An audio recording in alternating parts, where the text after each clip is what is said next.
tuna ko estan koman lampanina igam zong ko zong tulai takina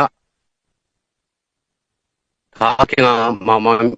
ina mi pite italeng ko thau toi te taleng na igam pen abit thina dinga pan mun na se takin mun khem pe wa kalak akom ji jalai tak huyuna no hi ngam danga om te hitaleu chin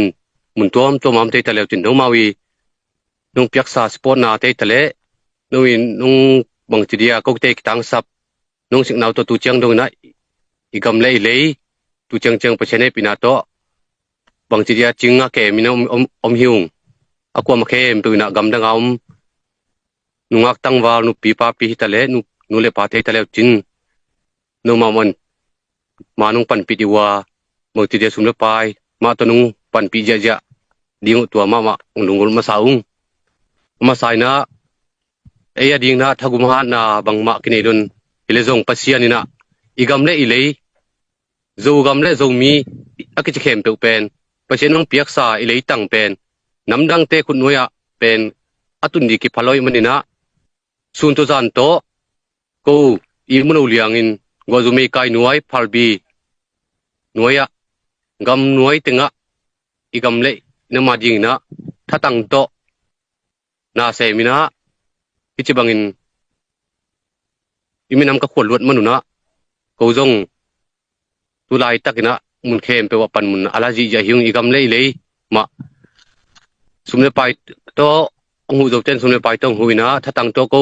lampan thatang to ka hi manuna no ma man nong pan pi tediung chi ko tung pan na una ongen nom hiung igam pen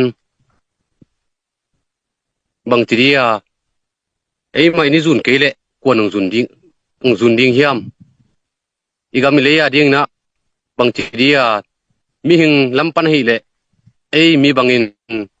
thagum han na tang han na nei kang a hi zong pasian khanna pasian ka mun na hauna tuni tan chiang dong na boina hak sana ka tuak phel zong topan ko teng ke mina nule pa pasta pasien na sem te ko te di thunung e sakna hauna tu tin tan chiang dong na igam le ile ading kana sep na kem pe wa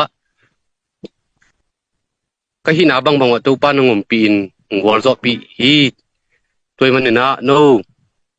hi zo mi sunga gamdang mun tuam am te na